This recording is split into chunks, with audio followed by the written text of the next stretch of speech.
So, is anyone else still just like amazed by what the heck happened this weekend? I don't know what that divisional round of the NFL playoffs was, but it was fantastic, amazing, terrifying because that means that those are all quarterbacks that'll probably be around for a while.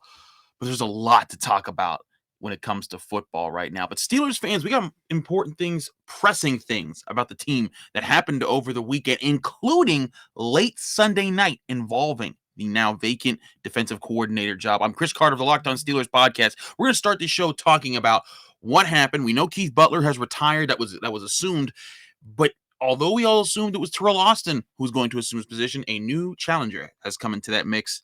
We're going to talk about who that guy is, what's the system there, and what we can expect in that situation. Then I'll dive into all the craziness that happened in the NFL and how I think that it impacts the outlook of the Steelers' chances in the coming years. Let's get into it.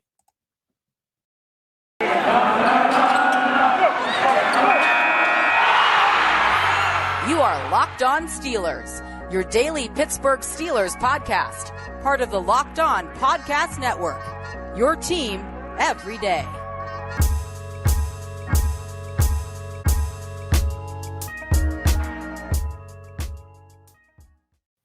And welcome to the Locked On Steelers podcast. I'm your host, Chris Carter, bringing you your daily dose of all things the Pittsburgh Steelers. As always, you can find us on Apple, Spotify, Google Podcasts, and Odyssey, as well as YouTube. Be sure to hit the like button if you're watching this video on YouTube. Subscribe to our YouTube channel to get more of our daily YouTube content on your Pittsburgh Steelers. If you're really enjoying the show, help us out by going to Apple Podcasts. Leave us a 5-star rating along with a positive comment with your rating. And when you do that with your review, you will get a shout out at the end of the show. Now, like I said, we'll talk about Patrick Mahomes and Josh Allen and Tom Brady and Matt Stafford and Cooper Kupp and all these crazy things that happened this past weekend. We had 4 walk-off games in the NFL in the playoffs this weekend. The NFL is king. It's the best sport. I don't care what anybody says. We'll talk about that in a bit. We got important pressing things to talk about with your Pittsburgh Steelers. Now, Steelers fans, you probably know this happened early in the weekend. Keith Butler has now officially retired. He informed his teammates, report got out, and the Steelers announced it themselves. He's moving on. So Keith Butler, 65 years old. He's been around forever. He's been with the team for, I think as long as Ben's been with the team. He had a great job with the Steelers for the years that he had some top defenses that he was the coordinator of, developed several pass rushers, several linebackers in his time as the linebacker coach for the Pittsburgh Steelers. He has nothing to hang his head about. Great career. But now the question is, who takes the mantle next? Keith Butler was essentially seen as the guy that was going to just succeed Dick LeBeau, keep the defense together, and let Mike Tomlin call the plays, because that's pretty much been put out there a lot. And Keith Butler even did it again with Jerry Dulac of the Pittsburgh Post-Gazette, saying as much with that situation. But that's all behind us now. The Steelers are now going to make a move to get a new defensive coordinator that may involve promoting from within. I talked about that all last week with Josh Taylor, Tony Serino, and a bunch of other people, just about what that might mean, why it's not automatically a bad thing if they promote from within, and why Teryl Austin does have a pedigree that they're willing to address. How Micah Fitzpatrick would be excited for the opportunity because he looks up to Teryl Austin. But the Steelers aren't just gonna just hire him or promote from within without doing any looking around. And in fact, by waiting around a little bit to do this show and waiting until after the NFL playoff games, I waited just in time for this story to break from Tom Pelissero, who says the Steelers have put in a request to interview the Giants defensive coordinator, Patrick Graham, for the same position with them. They're seeking a replacement for Keith Butler, and he noted that Graham is well regarded. Now, for those who don't know the name, Patrick Graham, he's been a defensive coordinator now in the NFL for the past 3 seasons. He was a defensive coordinator for the Dolphins in 2019 when they traded away Micah Fitzpatrick, and he's been the defensive coordinator and an assistant head coach for the Giants for the last 2 seasons. Now, numbers-wise, his defenses are meh. The 2019 team, he really didn't have anybody because the Dolphins were just on a fire sale as they were getting rid of players like Micah Fitzpatrick and others.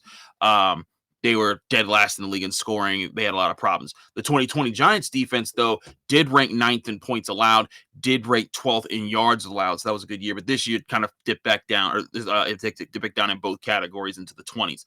So the numbers aren't what's exciting, but what is exciting is that he does have pedigree of being a smart coach.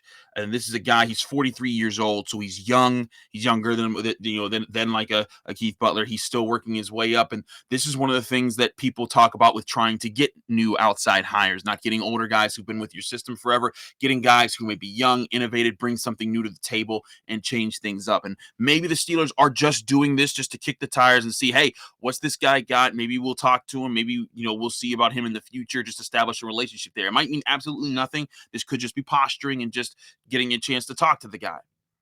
But this guy is of the Belichick coaching tree. He got to start coaching with the Patriots in 2009, worked his way up from coaching assistant to being the linebacker coach.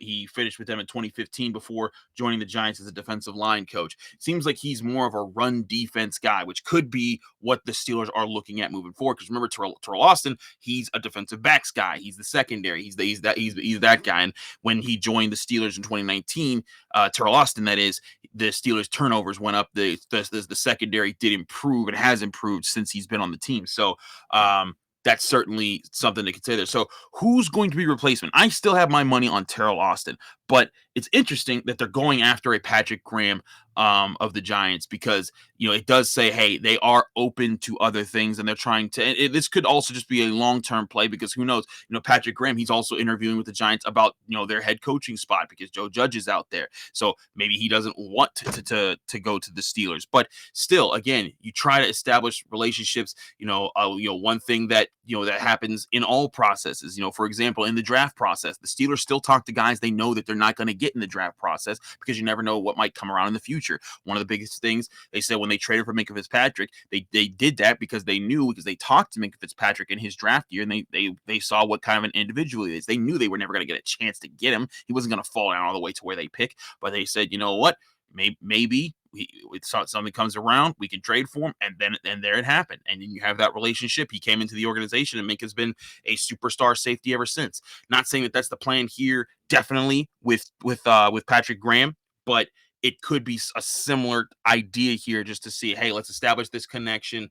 Let's see what's something there. And if you're blown away in the interview, maybe you say, hey, Teryl Austin, keep coaching the secondary. We're going to give this guy a shot because the run defense does need to be fixed. And he has been a run defense coordinator or run game coordinator for the Packers in addition to all his other jobs. So lots of different things there. But the Steelers defensive coordinator position, as I've said, the biggest thing I think the Steelers have to work on is, improving what they have, getting their roster right, filling the depth pieces. They're going to need guys up the middle, specifically linebackers. They need Devin Bush to get back to where he was before his injury, and they need a linebacker to pair with him who could be more physical, take on blocks, and allow Devin Bush to be the faster slashier guy that he is to get around the field so he can be what they drafted him to be. And if they can get a guy that can bring back the run defense, but that'll help that the pass rush set itself a little bit better. And if they can get the secondary to maybe they get another top cornerback, that'll be a discussion for some other time. We talked about that on Friday though, about what if they went and got a JC Jackson, what if they kept Witherspoon, what if they kept Hayden. If they can get the secondary to have another top cornerback, a true number one with Cam Sutton, and a slot cornerback whether it's Arthur Mullett or someone else, and Minkah Fitzpatrick's a supreme playmaker, and Terrell Edmonds is brought back. There's something to work with there, but I think a lot of this will depend on if they can get the run defense back, and if the pass rush can stay the same. We'll see who they pick at that position in the coming weeks. So, with all that being said, we're going to take a quick break here. When we come back, okay, I will finally get to all the craziness in this game and how it pertains into all the games that happened this past weekend and how they pertain to the Steelers. The Steelers, of course, Steelers fans got to sit back, relax, and not stress out for a weekend. But some of you guys were still stressing out because you were thinking about, oh gosh, a lot of these guys are going to be here for a long time. We're doomed. We'll get to that in just a second. But first, we got to take a break here to talk to our friends at Built Bar. With the new year comes New Year's resolutions, and if you're about getting fit, eating healthier, make sure to include Built Bar in your plan. Built Bar is the protein bar that tastes like a candy bar, or maybe even better than a candy bar. Built Bars are make it easier to stick to your resolution because they taste so good you want to actually eat them. Unlike the nasty protein bars that could be chalky, waxy, or just tough to chew, tough to taste, they're terrible. If you want to eat something healthy, eventually it gets boring on you because by week 3, you're sitting around saying, man, where's the chocolate in my diet? Well, guess what? Built Bars have 100% real chocolate. They also just pack 130 calories, 4 grams of sugar, 4 net carbs, and 17 grams of protein. Think about that when you compare that to the average candy bar that has about 240 calories, 30 grams of sugar, and dozens of net carbs. It's a much healthier option. So switch out all your bad snacks, all your junk food for Built bars. You can get several different flavors simply going to built.com. You can get flavors like coconut, almond, peanut butter brownie, double chocolate, cookies and cream, salted caramel, milk brownie, mint brownie. Check them out because they're always releasing new flavors on their website, built.com. And if you go to built.com right now, you can get 15% off your next order of Built bars from built.com. Just be sure to use the promo code LOCKED15. That's LOCKED 15, LOCKED15, and you'll get 15% off your next order of Built bars at built.com.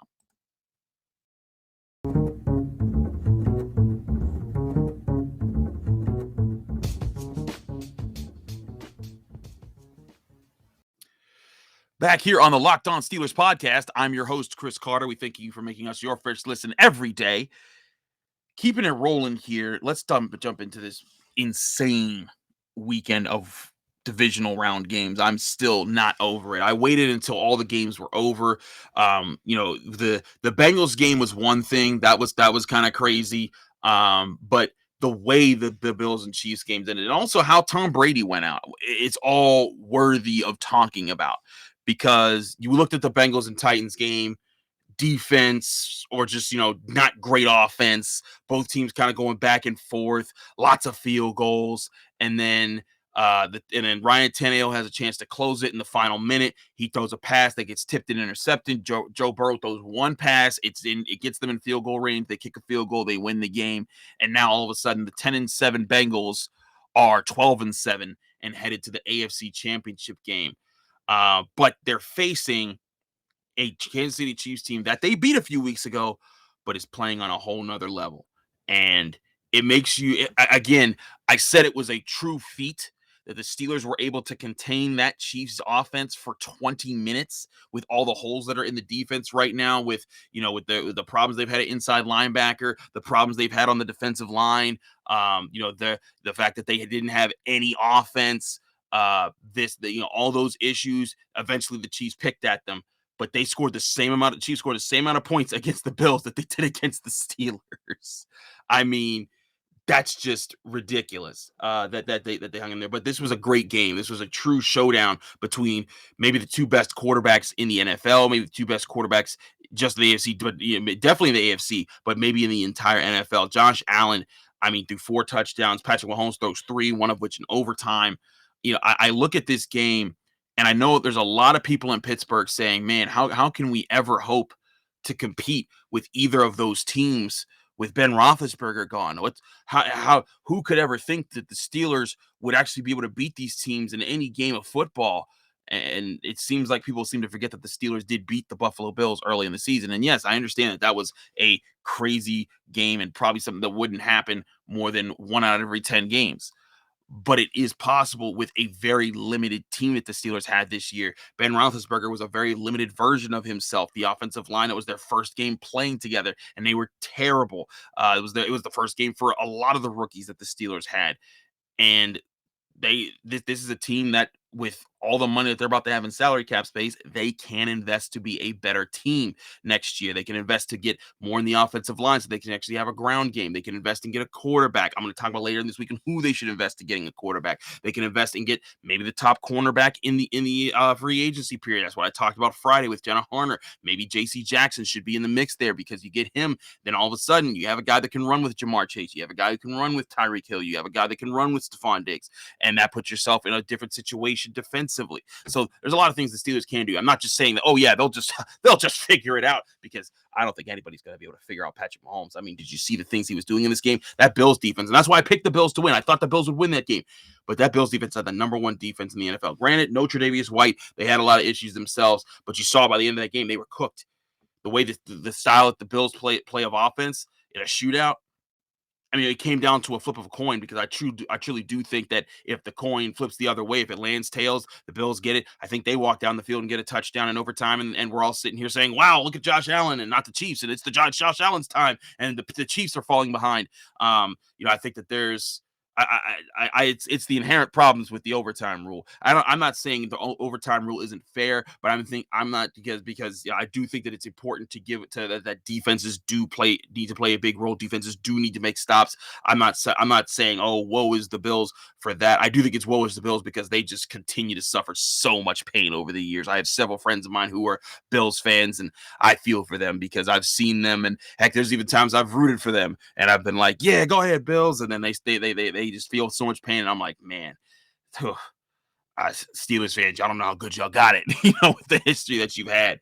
But I still think it's important for in today's NFL, especially that favors the offense so much in the rules, that there should be a chance for both offenses to get chances to score in overtime, not just one offense that gets the ball. And if the other defense happens to be tired, if this has been a shootout of a game, that team is going to walk down the field and it won't be much of a difference. They'll just win the game.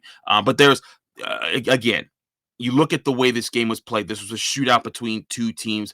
These were two styles of play that I thought matched each other very well to create a very aesthetically pleasing game to watch, that created a really fun game to watch, and looked amazing doing it.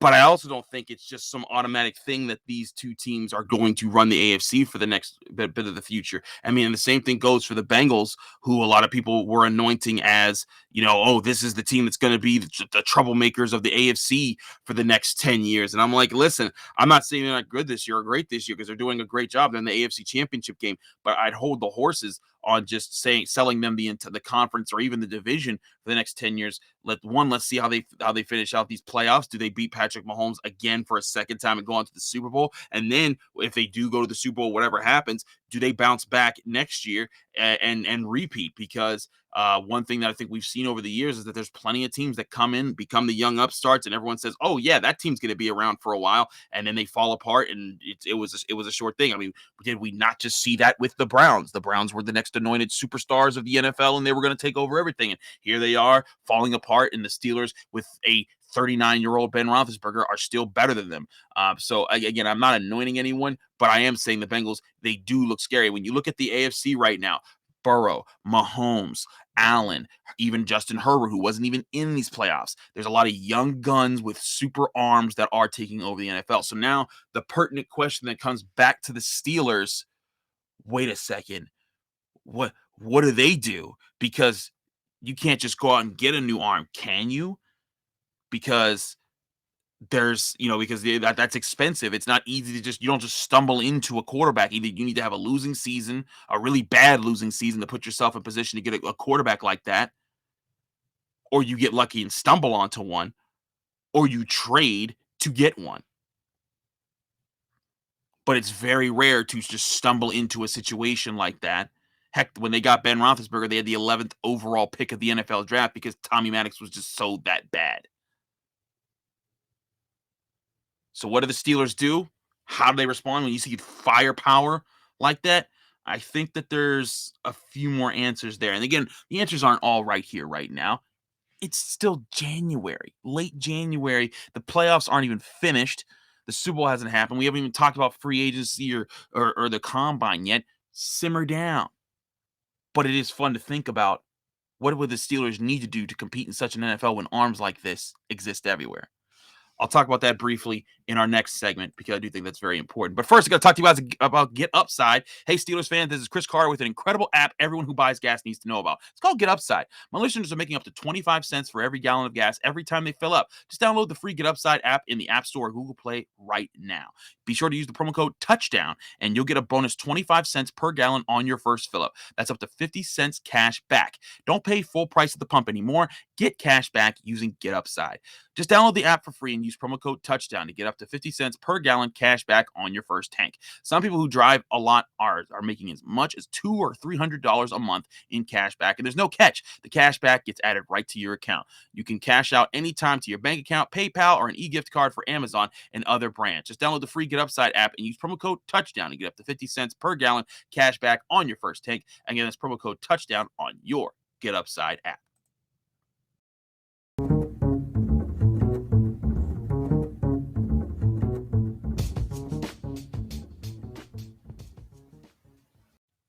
Back here on the Locked On Steelers podcast, I'm Chris Carter, And we're looking at the quarterback situation in the NFL. Again, you look at these games, even also the Rams Buccaneers game being insane. Also, ugh, did anyone else sit there feel like Tom Brady's about to do this doggone thing again? They were down 27-3. I mean, I was sitting there. I had all these Falcons jokes fired up with 28-3, and then I was sitting there like, wait, this is actually going to happen now. Like they did tie it, and then eventually Matt Stafford hits Cooper Kupp. But I mean, it took 4 fumbles and a defensive pass interference and all these other calls, like all these calls, and then all the fumbles, and all of a sudden, here comes Tom Brady. He hits Mike Evans with the perfect throw down the sideline, his only touchdown pass of the game, and then you're sitting there like, wait a minute, is Tom Brady really about to do this again? Fortunately for the rest of America, he did not, because I think everyone's tired of seeing that guy win, even if he is a great quarterback. It's just it was a ridiculous weekend. Again, 4 walk-off games. The Bengals win in a walk-off field goal. The Niners beat the Packers in a walk-off field goal. We'll talk about that in a second. And then, of course, the Rams win in a walk-off field goal, and the Chiefs win in a walk-off touchdown. Woof. Crazy weekend. But again, you look at most of these teams. Now, there's one team here in these final 4 that does not look like the others. And I think it should be encouraging to Steelers fans that team is where it is. And that's, of course, the San Francisco 49ers. They have Jimmy Garoppolo. Now, Jimmy Garoppolo, Jimmy G, my man Dan the Man, who always watches our show and is always hyping me up and telling me that the Steelers need to go get Jimmy Garoppolo. Don't do it, Steelers. And Steelers fans, I'm not saying that, so don't put that evil on me, Ricky Bobby. But my man, he's a big San Francisco 49ers fan. He must be losing his mind over the past 3 weeks, really, because you had this big win. You had last week's big win over the Cowboys. You had a 17-point comeback over the Rams in week 18 to get to the playoffs. If they lose that game, they're not even in it. And now here they are getting ready to play a rematch, a third game with the Los Angeles Rams in the NFC Championship game, with their chance to go to a second Super Bowl in 3 years? That's crazy. Now, again, I think there's a bit of encouragement there, because I think a lot of people are out here saying, well, if the Steelers, if they don't have a quarterback, they can't compete. They can't play. There's no way. There's just no way they could find a way to compete with Aaron Rodgers and all these other guys. And I don't think it's that simple. Yes, it is harder. It is not easy to win without the superstar quarterback. The quarterbacks solve a lot of problems for you. But I also think when you're in a situation like the Bengals are now with Joe Burrow, it's a little bit different for them compared to the Chiefs or the Bills, who are paying for their quarterbacks. Whereas Joe Burrow's on his rookie contract, and the Bengals can kind of pay and get what they got to get done now to kind of load up the rest of the roster. But the Steelers are like the Niners. The Niners are in a position where they've been able to build around their team without having to sacrifice too much for the quarterback position. Now, Jimmy Garoppolo does cost $26.9 million against the cap this year. I do think that's a mistake, but consider that against, guys who may cost like 30 or 40 or million against the cap, 35 million against the cap. They're able to pay an Arik Armstead $20 million, Nick Bosa $10.8, D Ford $11.9, Trent Williams $13.9. Mike McGlinchey, 10.8. These are all next year, by the way. But a quarterback that doesn't cost you a lot allows you to invest in other parts of the team, like the Niners had. And we all saw the Niners didn't win because they had Jimmy Garoppolo. Jimmy Garoppolo did a good job not crushing them in the game. He did throw an interception. He only threw for 131 yards.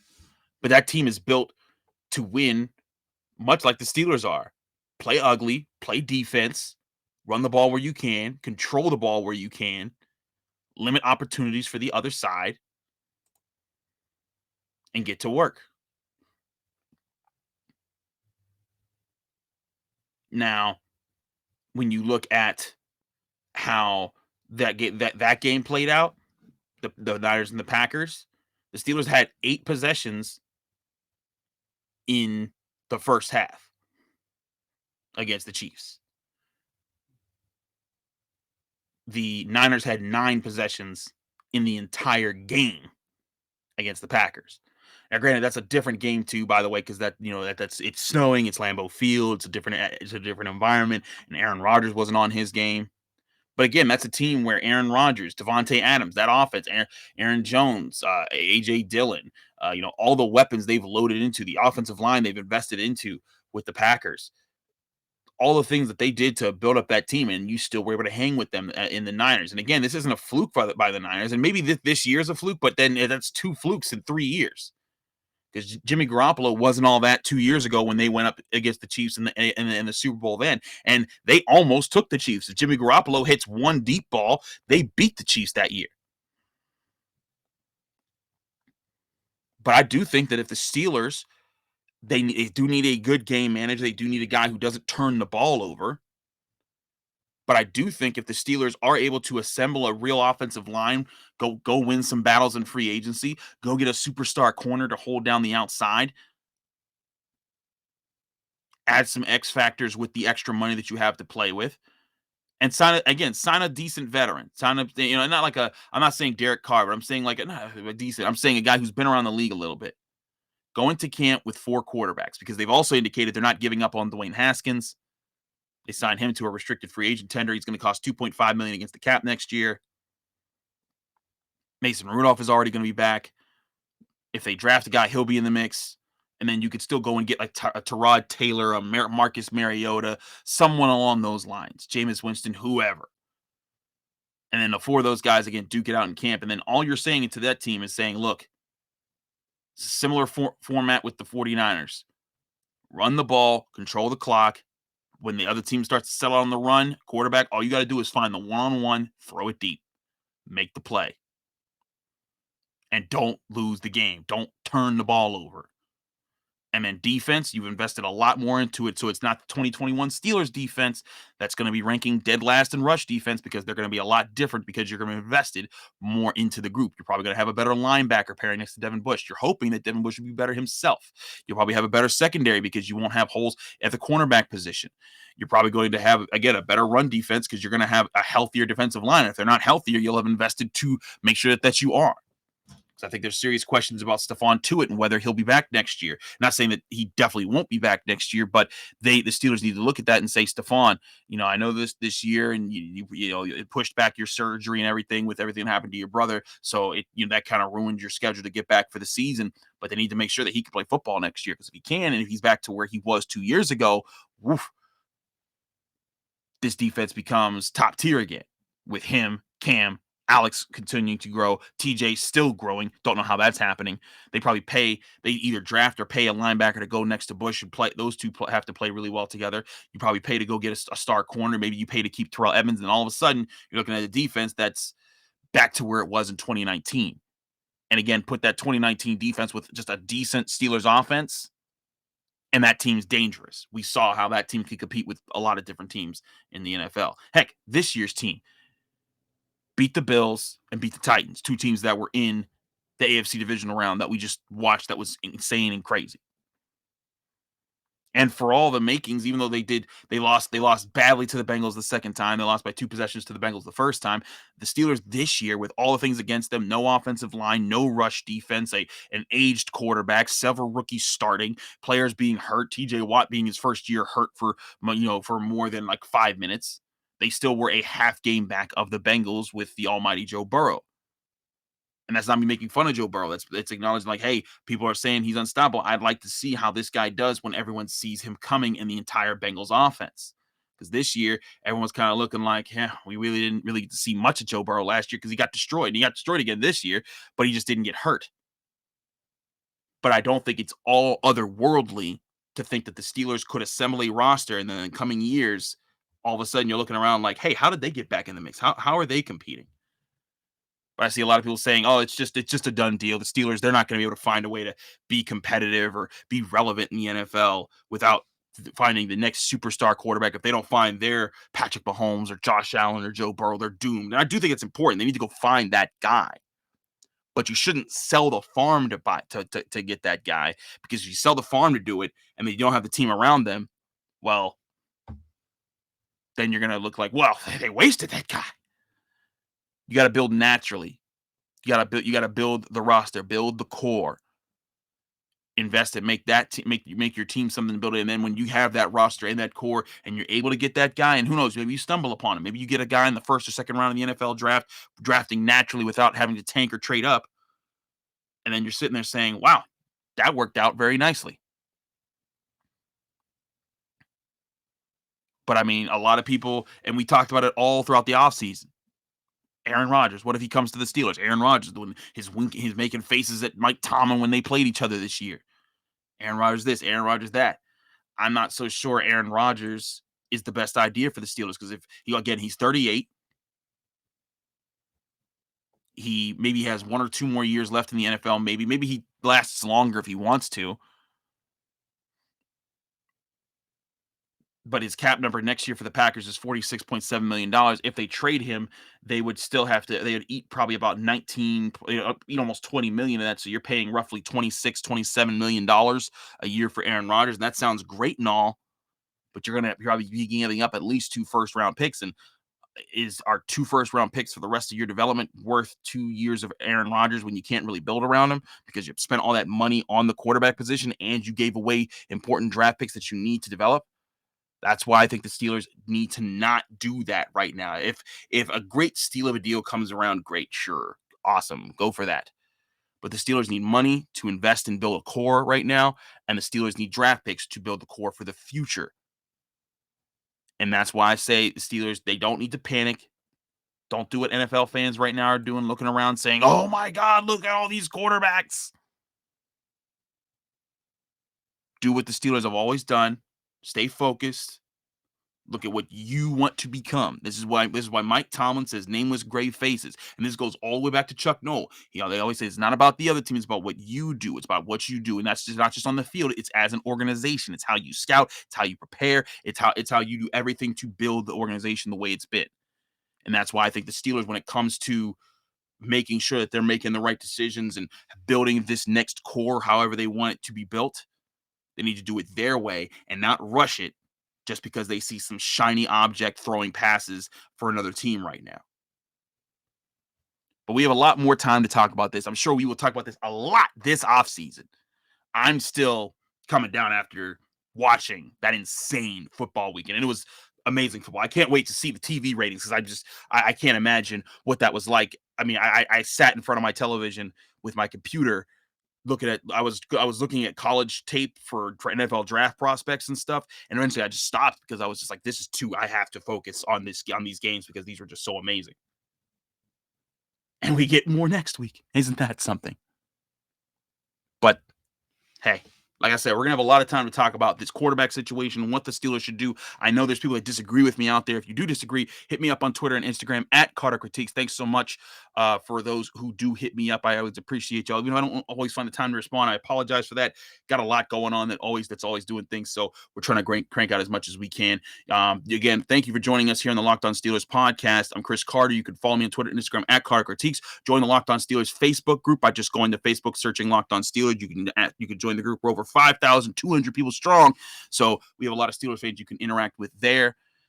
Remember, if you're enjoying the show, you can find us on Apple, Spotify, Google Podcasts, Odyssey, and YouTube. Like this button, hit the like button on this video if you're watching this on YouTube and enjoying it. Subscribe to our channel for more content like it, talking about your Pittsburgh Steelers. And remember, if you want to really help us out, go on Apple Podcasts, find the review button, leave a 5-star review with us with a positive comment. When you do both at the same time, you get a special shout out at the end of the show.